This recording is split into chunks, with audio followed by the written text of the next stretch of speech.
un pays riche, un peuple extrêmement pauvre, à qui la faute? Il y a population, il y a Bakambi, il y a Bamindele, il y a Bayindo Totelem, des papas en Kousso Lobaka. Ce qui vraiment beau cannabis, nous avons lancé ce deuxième numéro de la réflexion. Aidez-moi à comprendre. Tous en diamant, tous en or, donc nous avons corbat. Tous en na cobalt, na le papier le cola y corbat. Donc tous en cobalt, tous en maille, tous en tourbière, où ils allaient réserve pour climatiser le monde. Tous allez na nyonso. Au-delà de tout, nous vivons même au seuil. Il y a pauvreté. Au-delà de ça, il y a pauvreté. Moins $1. On ne vit même pas, on vivote. Parce qu'on ne vit pas ici. Père Mogola Morgana Tongo Azana Musata Bandi, Umunaka Musapinazela Muntozaka Boy.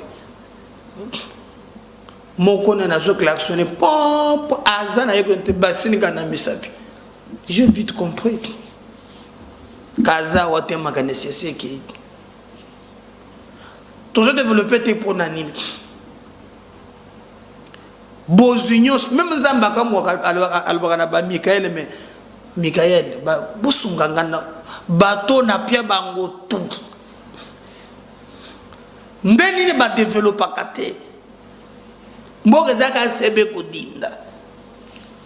À qui la faute? Aidez-moi à comprendre, à réfléchir avec moi. Nali Kamboan. Faute Elianan. Peuple. Au peuple nini. Bakambi Amabek. Mondele. Ou bien Bayin de Totelem. Ce qui est comme pour la première fois sur la vidéo, je vais vous demander de s'abonner. Pardon, abonnez-vous massivement. Il y a possibilité de partager les vidéos via votre canal. Tu peux liker, tu peux liker la vidéo, liker. Laissez-nous un commentaire. Au que peut que l'ambassadeur, tu peux ambassadrice à la chaîne Nabiso. Na copier puis ça monte pas s'abonner, tu peux nous aider et ensemble nous serons très forts. Merci pour la fidélité et l'attachement et beau possible ce peut te décevoir Gabino jamais. Premier numéro aussi to salut et deuxième numéro ni les oli kapenza ils aussi la sous-sauter alingetina Tony Mwaba moins exact tokosola yango tokosola bande konangai ba député ba signer motion à défiance ba lobby singili ministre économie atambola mais nous apprenons son de cloche musu ba lobby non le problème est ailleurs et ça le problème ba indo-pakistanais. Oh bazolinga ke ba appliquer ba juste prix te o monaki bitumba zalaki nango na makambo ya avion billet ko kitate to monaki ke billet kitaki mais uta balobaki ke Thomson kita ba surgelé kita ezo kitate nous apprenons que batwana pe bazana kanda alors balingi binde ba faire sauter ministre Toyoki que mbongo moko ebimi $70,000 ba mozo lobi $700,000 alors attendons voir est-ce que mbongo wana ezo circuler de tozo yoka ya solo nde ezo sala ke bakwesa ministre bande konangai bokoyeba na émission mais il ne faut pas aussi empêcher les députés de faire na bango. Parce que nous avons toujours ce qui a un succès que le Cristiano Ronaldo, et ça parce que cette assemblée ne travaille pas. Moussala y assemblée yangoy. Kokela mibeko ko contrôler pe bayeba ko kamba. Assemblée bako bengisa ministre, bako bengisa ba mandataire public pour na kozo éclaircissement na likambo moko songolo to pakala. Bana droit wan. Moi je les encourage.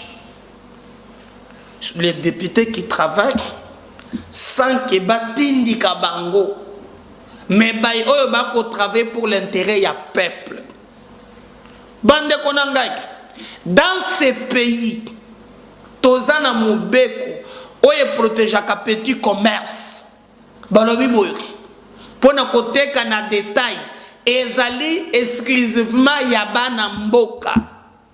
Et pas na biso chinois komi koteka chemise, akomi koteka lipapa.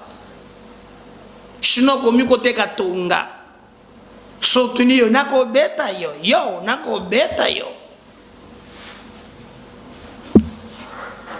Les nationaux font comme ça.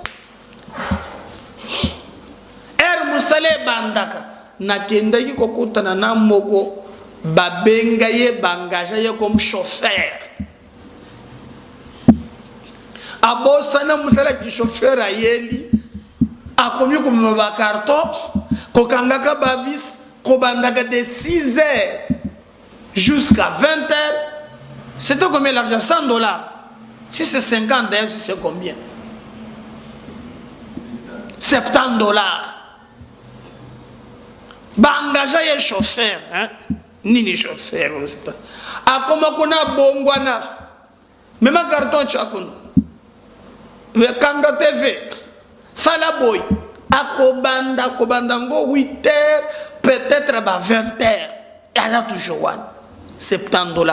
Azana transporté. Attaque no longo ndaku, hein? Futata azate.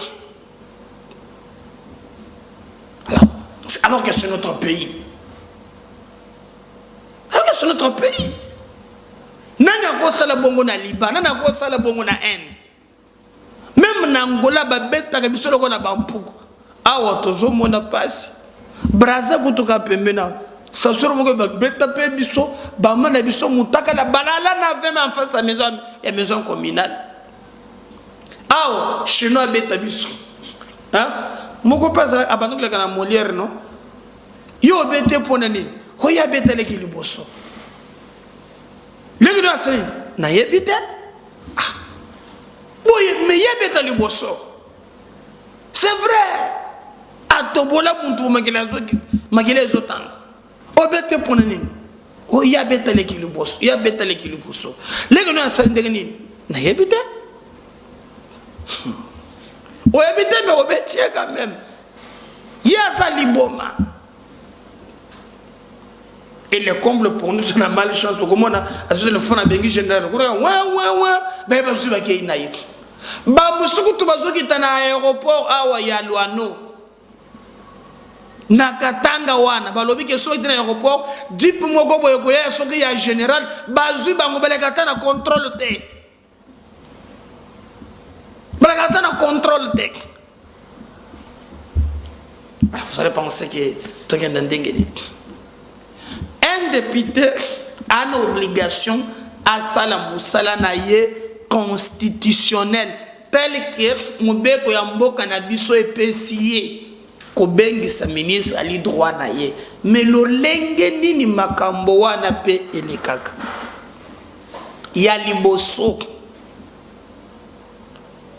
kanisike esengeli ezala o babengi question écrite depuis tant ndingisa wana. Monsieur le ministre, na moni na domaine tel.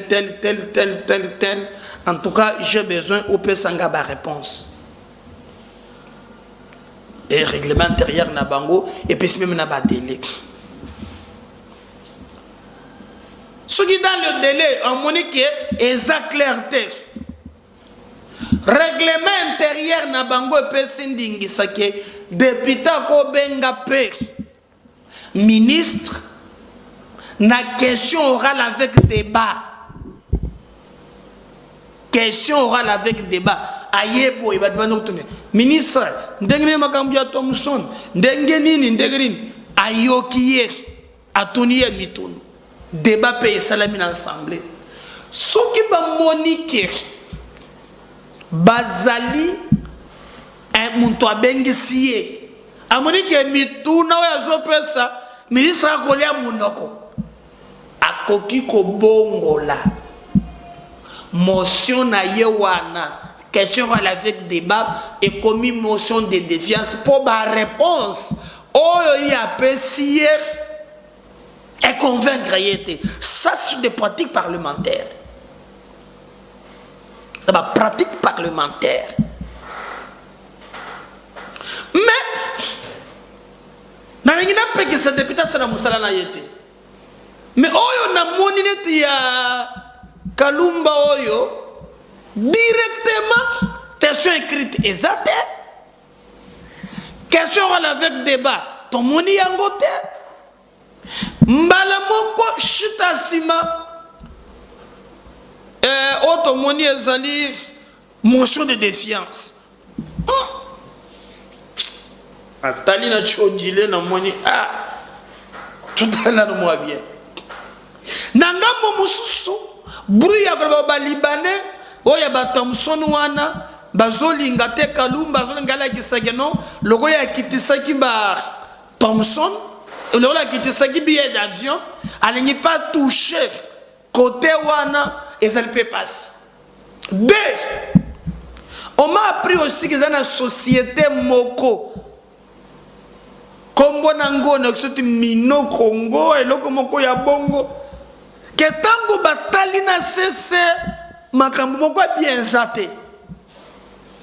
J'aurais appris que non, il fallait pas retirer même licence.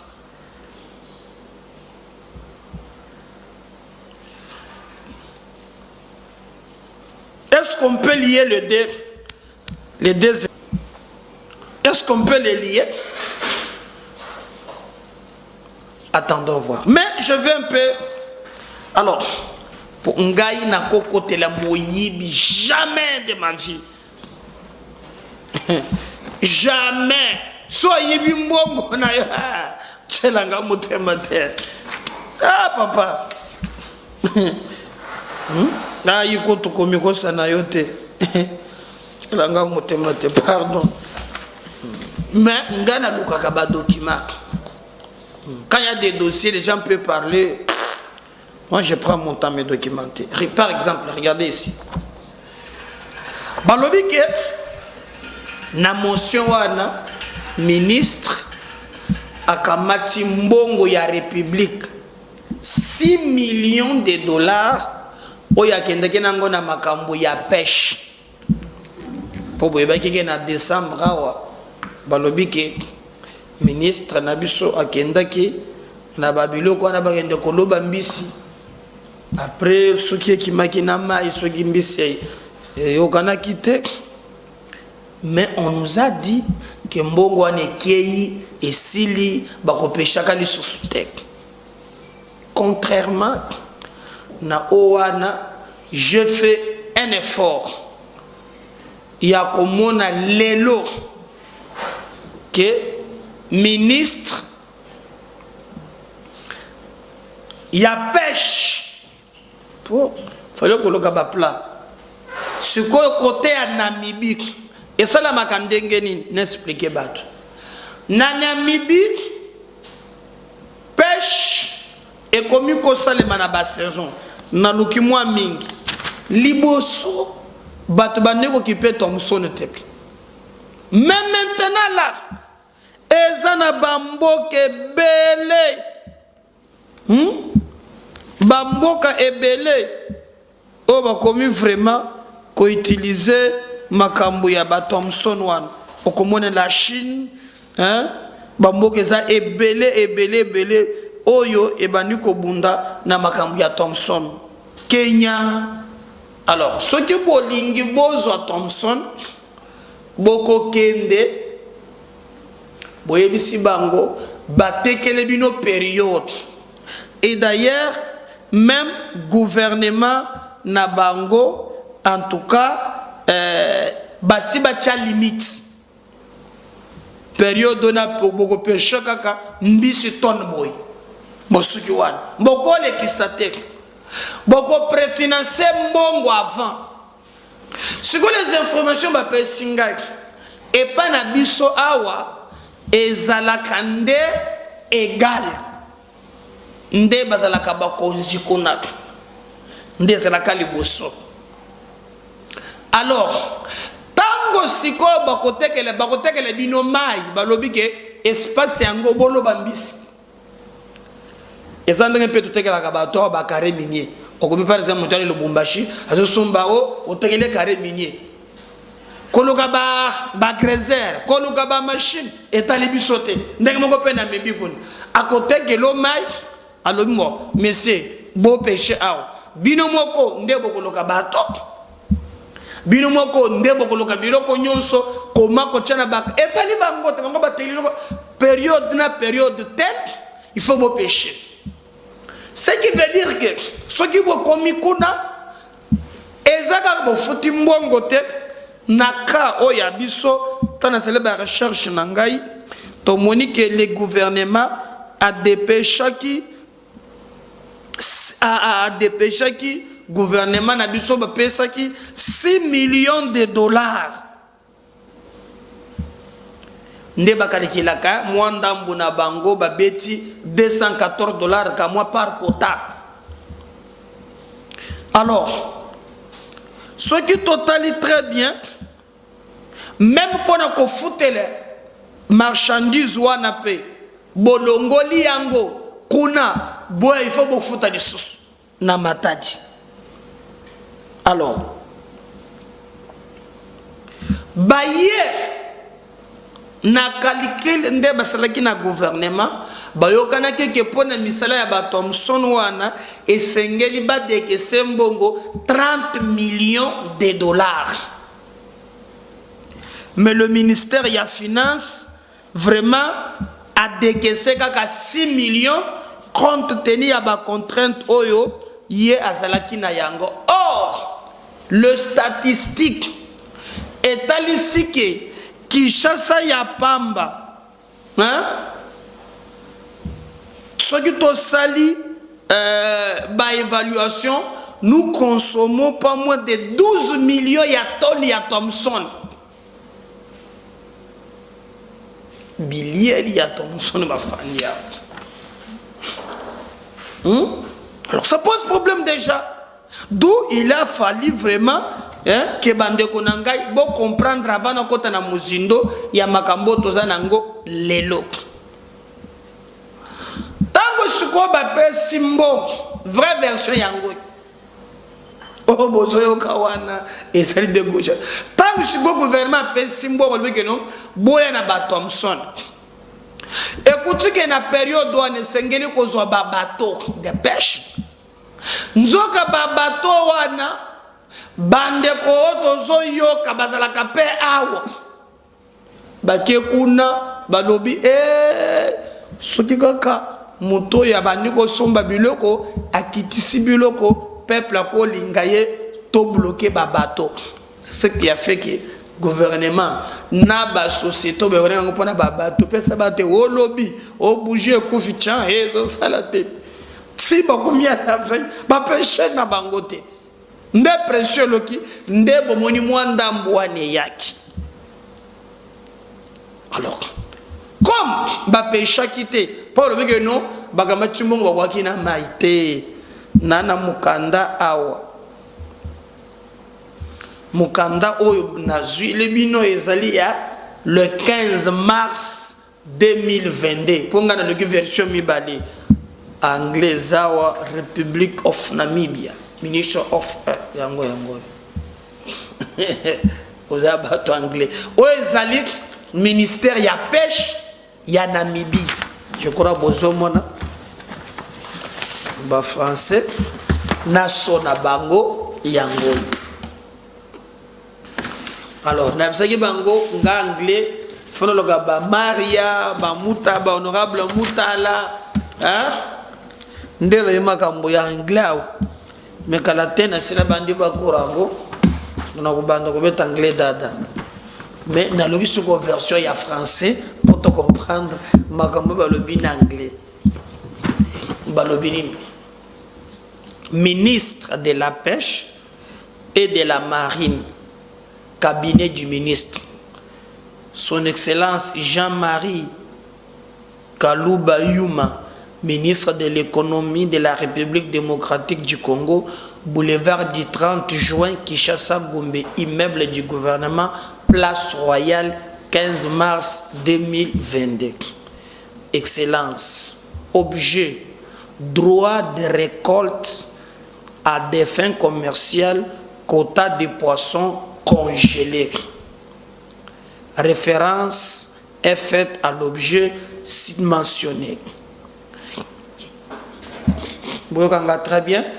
La présente lettre a pour objet de vous informer que la République démocratique du Congo fait partie du pays qui se sont vus octroyer un quota de 27 300 tonnes de poissons de chinchards congelés en 2021 pour lesquels le paiement a été déjà effectué dans le délai imparti par le biais des ventes aux enchères et dont aucun débarquement n'a été effectué pendant la saison de pêche.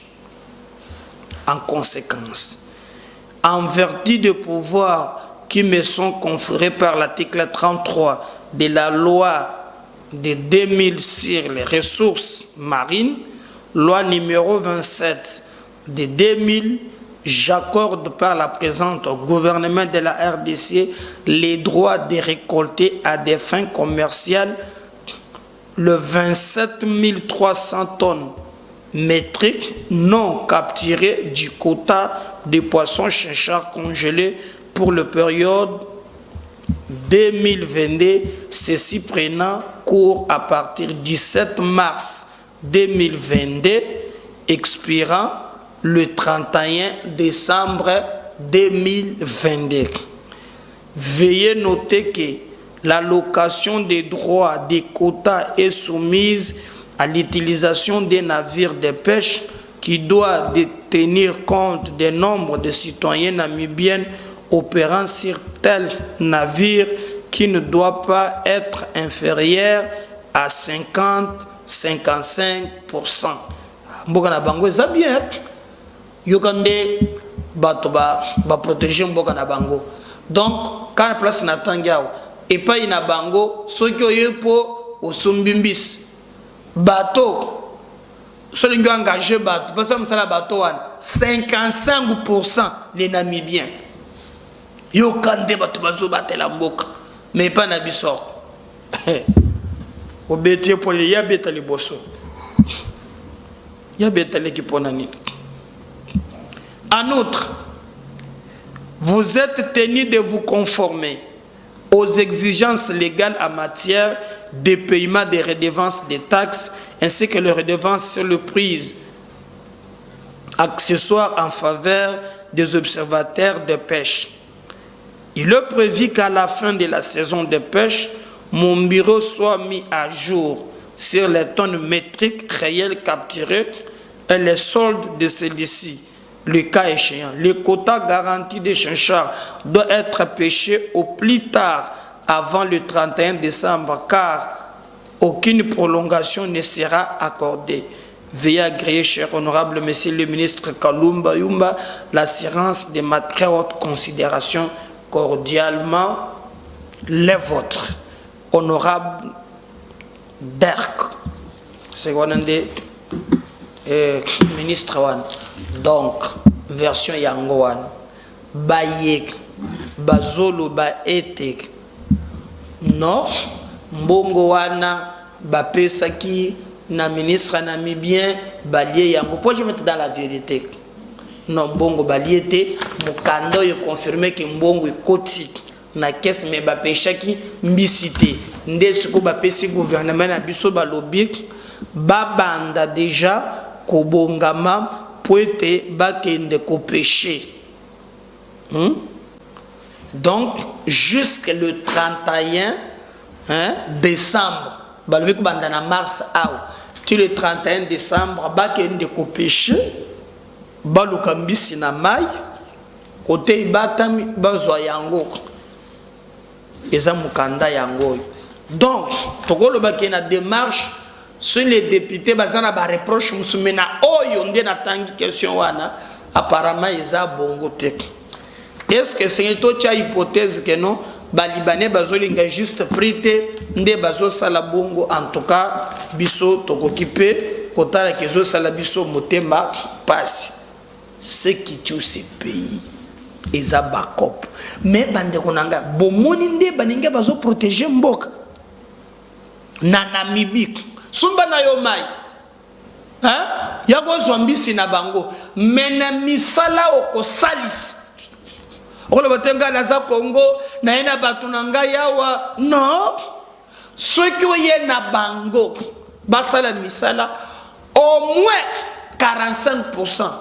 55% ce sont des Namibiens. Boyoki 55% des Namibiens. Combien de tout est? Regardez tout le monde. Et je peux vous dire que le Lengepe Makambozo Kende, ce qui peut gouvernement, le bateau est Riango.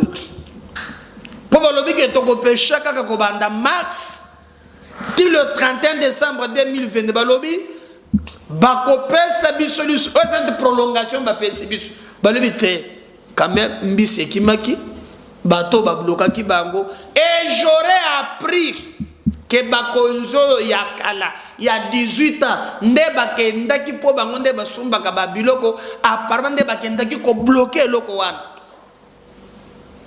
Tala bato tala degré ya bato bakyo ko bloquer yango. Non non non non, ne donnez pas. Faut bango basumba ka mai nyonso.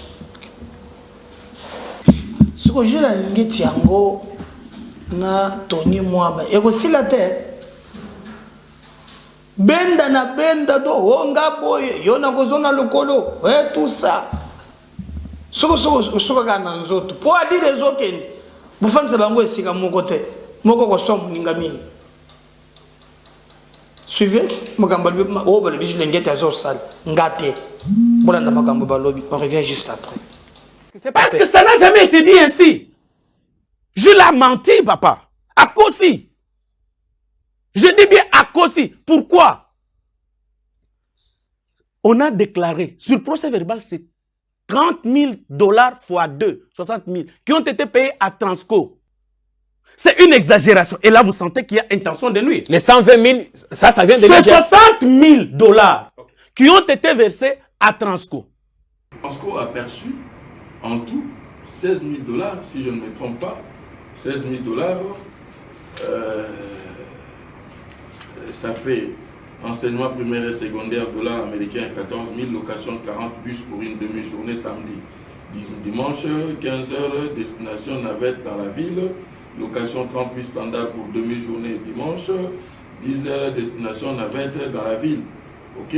Donc toutes sont faites, le nombre de bus loués, c'est le montant que j'ai dit à l'IGF, c'est tout ce que je dis. Parce que ça n'a jamais été dit ainsi. Je l'ai menti, papa. À Kosi. Je dis bien à Kosi. Pourquoi? On a déclaré, sur le procès verbal, c'est 30 000 $ fois 2, 60 000, qui ont été payés à Transco. Transco a perçu en tout 16 000 $, si je ne me trompe pas. 16 000 $, ça fait enseignement primaire et secondaire $ américains 14 000, location de 40 bus pour une demi-journée. C'est une exagération. Et là, vous sentez qu'il y a intention de nuire. Les 120 000, ça vient de... C'est 60 000 $ qui ont été versés à Transco. Transco a perçu en tout 16 000 $, si je ne me trompe pas. 16 000 $, ça fait L'opinion est un peu perdue. Transco, dites-nous la vérité. Dites la vérité aux Congolais. Combien avez-vous payé à l'EPST? Et l'EPST, vous avez rendu quel service à l'EPST? Et l'EPST vous a payé combien? Transco a perçu en tout 16 000 $, si je ne me trompe pas. 16 000 $, ça fait enseignement primaire et secondaire dollars américains 14 000, location de 40 bus pour une demi-journée samedi. Dimanche, 15 heures, destination navette dans la ville, location 30 bus standard pour demi-journée dimanche, 10 heures, destination navette dans la ville. Ok? Donc toutes sont faites, le nombre de bus loués, c'est le montant que j'ai dit à l'IGF, c'est tout ce que je dis. Vous n'avez jamais été payé 120 000 $ par l'EPST. En tout cas, mes écritures ne m'ont pas renseigné comme tel. Au ministère de l'EPST, on a m'ont renseigné que vous avez perçu 120 000 $. En tout cas, je ne saurais me mettre en juge ou même m'improviser juge de ce qu'un ministre dit. Je ne suis qu'un DG, ad interim, n'est-ce pas? Donc ce qu'un ministre dit, moi je ne peux pas le juger. Je ne peux pas m'affronter à ses dires. Moi, je ne réponds qu'à l'IGF sur ce que je fais. Et c'est la réponse que je vous ai donnée. Ça veut dire ce que l'IGF a dit dans les médias, que vous lui aurez dit que l'EPST ne vous a payé que 16 000 $ est vrai. Mon accusé de réception est là, j'ai écrit avec le détail à l'IGF ce que j'ai reçu. Ok? Donc ce que j'ai reçu, j'ai dit à l'IGF, les rubriques qui sont renseignées, j'ai dit à l'IGF. Un bus, on le loue à 510. Un bus? Oui, normalement pour le service de l'État, 510 $. Le service de l'État. Ok? 10 bus, ça fait 5100. 100 bus. Ça fait 51 000. Voilà, donc il y a des... Ils avaient loué combien de bus? Peut-être 200 bus qu'ils ont loué, non? Les écritures de ce mois ne me renseignent pas ça. Peut-être le quart de ce... Le quart de... Avec des pénalités et tout. Les pénalités n'ont fait que 1 800 $. S'ils avaient un peu plus de 100 bus alors? Les pénalités n'ont fait que 1 800 $. Ok? Donc si vous prenez la logique par exemple de 510, ok? 510 vous multipliez par 10, ça fait 5000 vous multipliez par 40. J'avais loué 40 bus. Voilà. Je crois que Bolande Binomoko, n'oubliez pas de liker, de partager et de vous abonner. Si le signal ne revenait pas, je viens de numéro Moussous.